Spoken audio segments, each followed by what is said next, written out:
Muito bem, pessoal, aqui quem fala com vocês é o Pablo. Bom, pessoal, nesse vídeo aqui vamos falar sobre ações versus fundos imobiliários. Vamos falar nesse vídeo, pessoal, sobre qual é o melhor tipo de investimento visando o médio a longo prazo. Qual desses dois tipos de investimento você consegue uma maior rentabilidade? Por um lado, nós temos aí os fundos imobiliários, né, que são participações em galpões, imóveis, e por outro lado, nós temos ações, que são participações em empresas na Bolsa de Valores, tá? Se você estava encontrando o vídeo para ver qual dos dois é o melhor de se investir para 2025, você encontrou o vídeo certo. Por isso que eu já sugiro que vocês fiquem comigo até o final deste vídeo, porque além de falar aí sobre as estratégias para verificar qual dos dois pode fazer mais sentido para vocês, para quem ficar aí até o final, eu vou citar uma ação e um fundo imobiliário que estão extremamente baratos no médio a longo prazo, com alto potencial ali de grandes pagamentos de dividendos e alto potencial de valorização. Bom, pessoal, mas antes de falarmos sobre este tema, já peço para que vocês se inscrevam no canal, até porque agora estamos com uma meta de atingir 3.000 inscritos aqui no canal, pessoal. E quanto mais este canal crescer, mais eu posso proporcionar o conhecimento de qualidade para vocês, porque meu principal objetivo neste canal é fazer com que vocês atinjam a tão sonhada liberdade financeira. Então, pessoal, em contrapartida, se inscrevam no canal, compartilhem esse vídeo, deixem nos comentários sugestões e macetem o dedão no like, porque ajuda muito aí no engajamento, pessoal. Bom, sem mais delongas então, pessoal, realmente temos aqui um tema amplamente discutido no mercado financeiro. E eu entendo a grande dúvida de vocês. Tem vários analistas, vários bancos de investimento falando qual que é o melhor ativo de se investir. E realmente a gente entra ali num cenário bem complexo, porque se você tem um capital, você não sabe em qual ativo investir, né? Por isso que eu separei aqui um guia. Primeiro vamos fazer ali uma contextualização, tá? Sobre ações e fundos imobiliários. Logo em seguida, vamos falar aí sobre as vantagens e desvantagens de cada um. E também vamos falar aí qual se encontra melhor para a sua situação atual no médio a longo prazo, tá?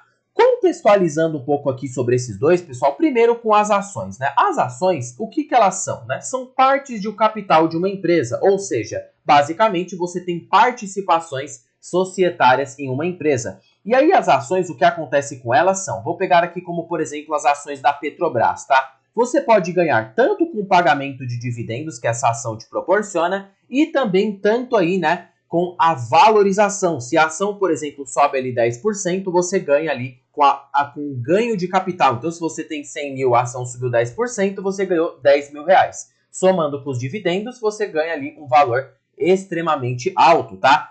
Enquanto que com fundos imobiliários, você também pode ganhar das duas formas, tá? Também com valorização nas cotas e também com dividendos pagos. Eles aqui são vistos muito bem pelo mercado, por quê? Porque eles são vistos como ativos baita geradores de renda. Por quê? Porque os fundos imobiliários, eles têm ali uma periodicidade de pagamento de forma mensal, tá? Essa é a vantagem deles, claro, em relação às ações. Mais adiante no vídeo eu vou fazer uma conclusão detalhada sobre cada um desses pontos, tá? Até porque esta visão de contextualização é a visão do mercado financeiro e não, né, a minha visão que eu vou passar aí para vocês, tá? E aí, basicamente, nessa contextualização, a gente tem aqui, né, que o fundo imobiliário é um investimento coletivo em imóveis que paga rendimentos mensais em aluguéis ou venda de propriedades, ou seja, como se você tivesse participação ali em vários imóveis, né, basicamente no mercado. E eles também são investidos através da Bolsa de Valores. Portanto, o índice que reflete o desempenho dos fundos imobiliários, ele é mais chamado de IFIX, tá? Que é, no caso, o índice de fundos imobiliários. Você consegue acompanhar esse índice aqui em vários sites. Por exemplo, o IFIX aí, né, está hoje a 3.116 pontos. Ele faz ali um compilado dos índices de fundos imobiliários ao longo do tempo. Enquanto que as ações, você pode acompanhar pelo Ibovespa, que é o principal índice de ações aqui no mercado brasileiro, tá? Hoje está em uma alta de 1,04%, principalmente é uma recuperação ali após essa queda que o Ibovespa teve. De fato ali, né, a bolsa ela é refletida pelo Ibovespa, por mais que seja ali bem manipulado, né, por ativos de commodities e também pelo capital especulativo que está ali ligado ao capital estrangeiro, tá? Então essa aqui é uma diferença dentre ações e fundos imobiliários, tá?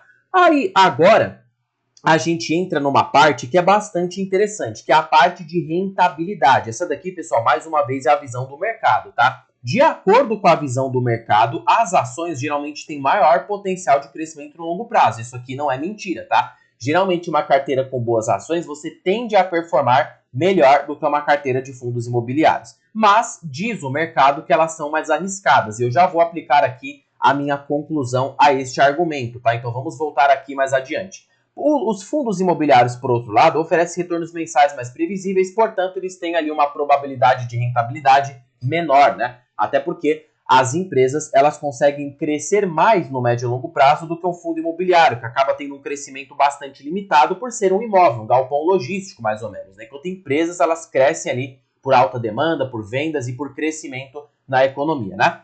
Aí temos aqui outra visão do mercado financeiro. As ações podem despencar em momentos de crise, mas também se recuperam rápido. Fundos imobiliários são menos voláteis, mas podem ser afetados por crise no mercado imobiliário. Então perceba que diz o mercado que os fundos imobiliários eles são menos voláteis. Então você vai sofrer menos riscos para ganho de capital. Minha opinião nisso, pessoal, já vamos falar também, tá? Até porque meu foco não é passar aqui a minha opinião, pelo menos por enquanto, tá? A liquidez, tá? Basicamente as ações têm mais liquidez. Por quê? Porque temos mais investidores negociando, né? Então os fundos, eles têm menos liquidez. Tanto que o fundo que tem mais liquidez no mercado financeiro é o MXRF11, com uma liquidez de 18 milhões ali, liquidez diária. Enquanto que ações têm muito mais liquidez do que fundo imobiliário. Vejo aqui, por exemplo, as ações da Petrobras. Olhem a liquidez imensa que ela possui, 1,28 bilhão. Então elas ficam mais fáceis ali de se comprar e vender ações do que fundos imobiliários. Quem tem ali um patrimônio extremamente gigantesco não consegue movimentar fundo imobiliário. Precisa ter uma carteira muito diversificada, porque se ultrapassar a liquidez diária dentro de um fundo imobiliário, vamos supor que seu patrimônio ultrapasse, claro que essa aqui não é uma realidade para o brasileiro atual, mas vamos supor que você faz ali parte daquela classe dos ultra ricos, né? Creio que ninguém aqui que me acompanha no canal faz parte disso, inclusive eu também não faço, né? Mas vai que tem ali uma pessoa, né, que cai aqui neste vídeo e faça parte desta classe, né? Basicamente você não vai conseguir ali comprar basicamente todo o seu patrimônio de HGLG, porque você supera a liquidez. Então, se você for vender o HGLG, você vai ter que vender em partes muito fracionadas, tá? E talvez sofrer até um dano de capital se o HGLG estiver em queda. Então, assim, essa daqui eu acho sim uma desvantagem do fundo imobiliário. Até o mercado concorda com isso, né?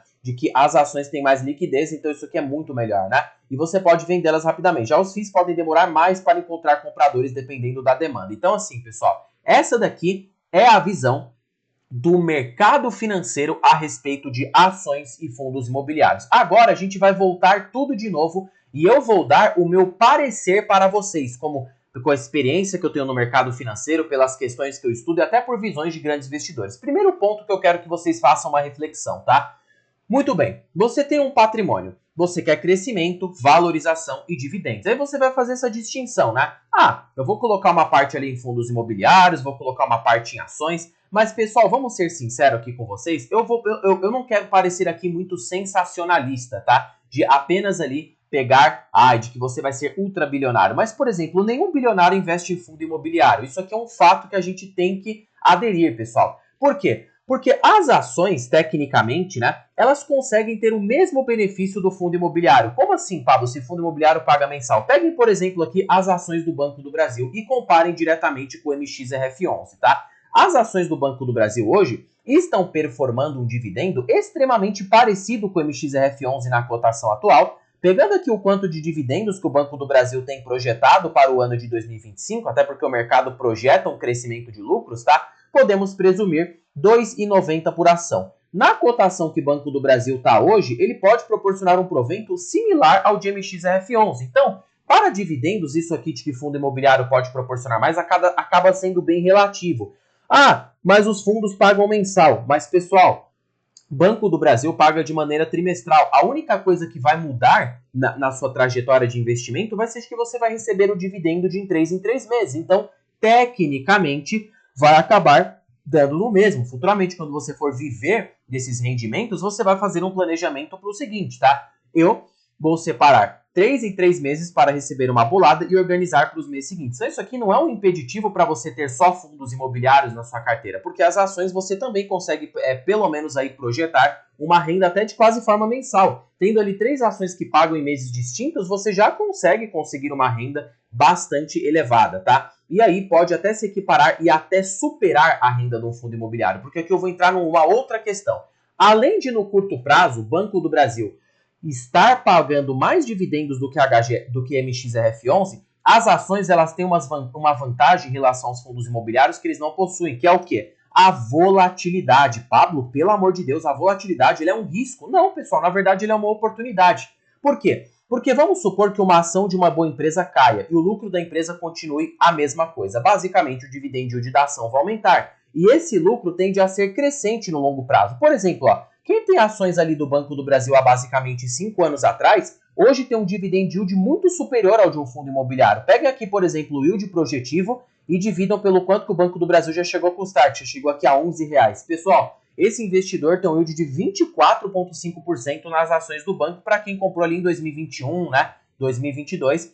Então, olhem que no longo prazo, as ações elas superem muito os fundos imobiliários, tanto nessa questão aqui de yield on cost. Agora, para quem comprou MXRF11 nos últimos 5 anos atrás, vou dar um exemplo prático aqui, né?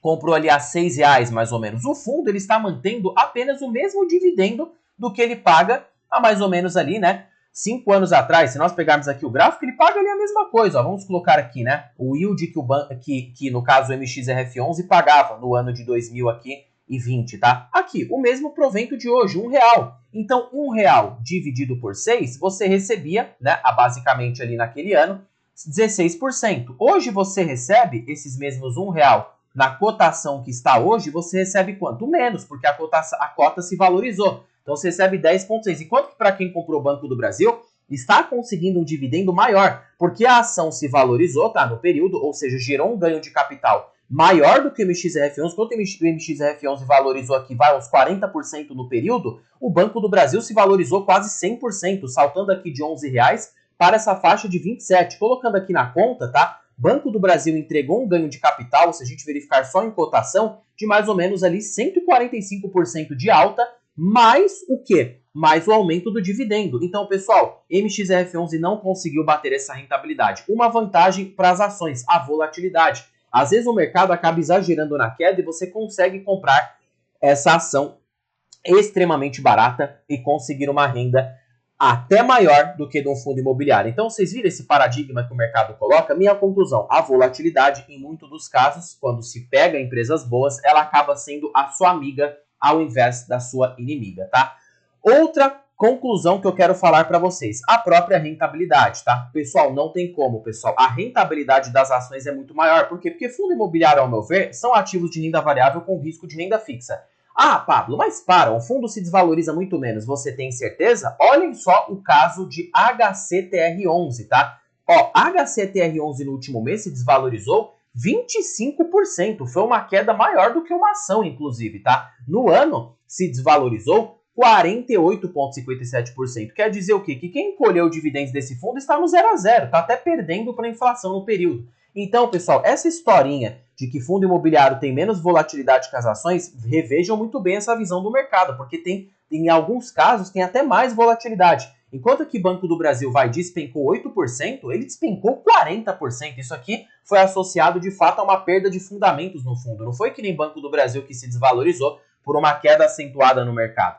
Então, vocês percebem o seguinte, tá? Esqueçam esse negócio do mercado de que volatilidade os fundos têm menos. Não tem menos, eles têm volatilidade até maior do que as ações em alguns casos. Então, assim, pessoal, esse negócio de volatilidade é muito subjetivo, tá? Não se cabe apenas para os fundos imobiliários ou as ações. Agora, a conclusão de rentabilidade não tem como, tá? Enquanto o MXRF11 gerou um retorno nos últimos 10 anos de 66%, acabou aí batendo a inflação no período, o Banco do Brasil nos últimos 10 anos gerou 114%. Quer dizer, as ações geram o dobro de retorno do que um fundo imobiliário. Pegando outro exemplo prático, tá? A HGLG reportou 89% nos últimos 10 anos e a Petrobras, quanto que ela reportou nos últimos 10 anos? Vamos verificar aqui, reportou ali, né, basicamente, vamos pegar aqui, 1.062% nos últimos 10 anos. Ou seja, as ações têm mais potencial de rentabilidade, mais potencial de pagar dividendos, tá? E ainda ali a volatilidade tende a ser parecida. Então, pessoal, por isso que eu continuo enfatizando a minha conclusão.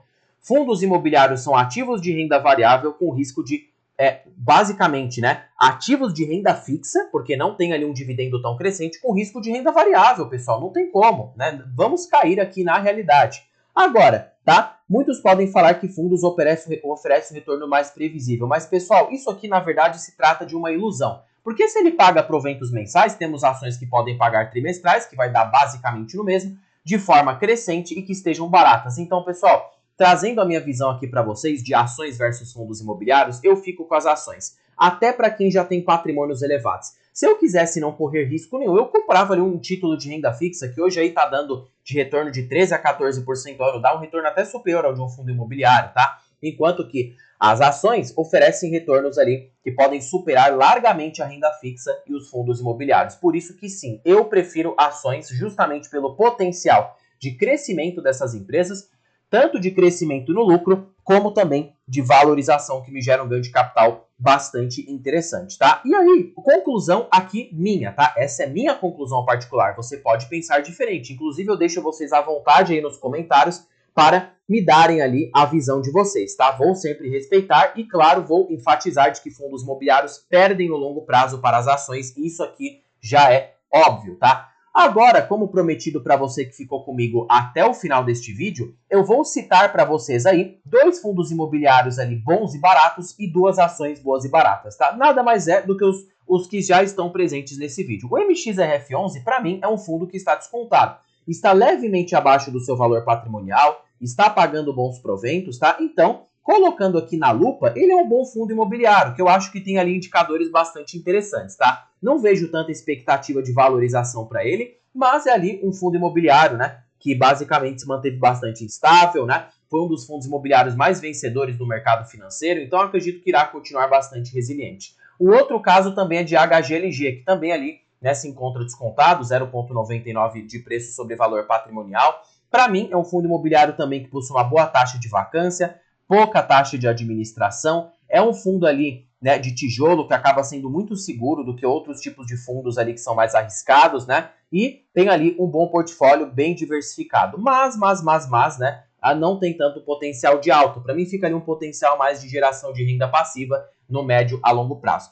Agora, como prometido aqui para vocês, 2 ações que estão extremamente baratas. A primeira é a Petrobras, tá? Petrobras eu já nem preciso citar muito se a gente jogar aqui o seu preço justo, tá? Hoje a empresa está no EV sobre EBITDA de 3,24. Se hoje Petrobras chegasse no EV sobre EBITDA médio dela, ela poderia se valorizar. Se a gente descontar ali a dívida líquida da empresa, que está em torno de mais ou menos quanto? 244 bilhões, né?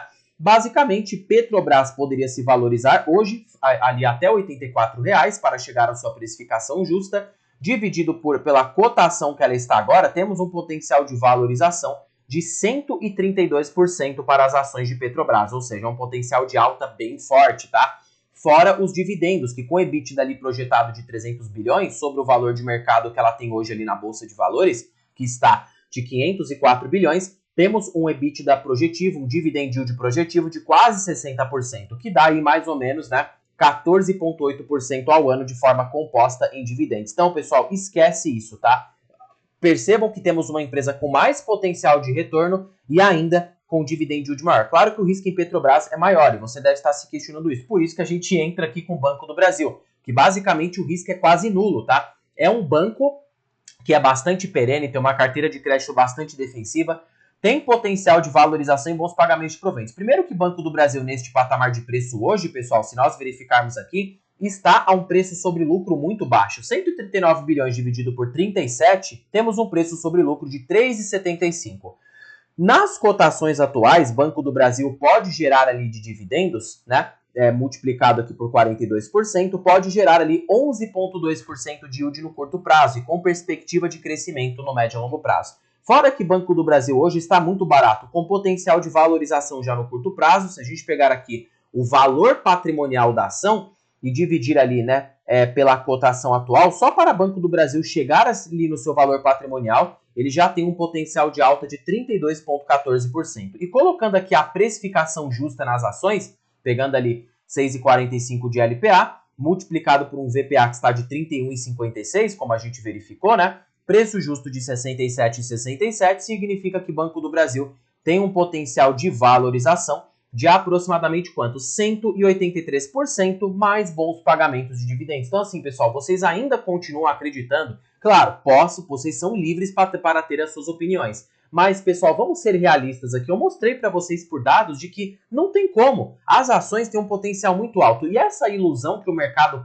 prega para nós, de que ações têm mais riscos, revejam bem. Fundos imobiliários têm menos liquidez, podem cair tanto quanto uma ação. Ah, mas é fundo de papel fútil. Pode cair também, pode despencar 10, 20%. Quedas, inclusive, parecidas com as das ações. Então, se você não investe em ações por medo de quedas, o fundo imobiliário também pode cair fortemente. Vocês viram o caso do HCTR11 que despencou 48%. E agora, basicamente, os proventos que ele pagou ficam insignificantes. Por quê? Porque os proventos, eles não crescem a mesma taxa que crescem as ações. Por quê? O dividendo é uma parte do lucro, tá? E as ações, elas crescem ali, o seu lucro a 10 a 15% ao ano. Significa que o dividendo também vai crescer 10 a 15% ao ano de forma composta. Por isso que minha conclusão é que ações dão de lavada em fundos imobiliários e para minha carteira pessoal, eu prefiro ter 100% de exposição às ações, tá? Tanto por uma expectativa maior de valorização, como também de ter uma expectativa de crescimento nos dividendos para quem visa uma aposentadoria de longo prazo. Até para quem já tem um grande patrimônio, faz sentido ter muitas posições em ações e também ali uma parte renda fixa visando ali oportunidades futuras, tá? Bom, pessoal, espero que vocês tenham gostado desse vídeo. Não se esqueçam de se inscreverem no canal, compartilharem esse vídeo, deixarem nos comentários sugestões e macetem o dedo no like, porque ajuda muito aí no engajamento. Pessoal, terminando o vídeo por aqui, fiquem com Deus até o próximo vídeo e fui!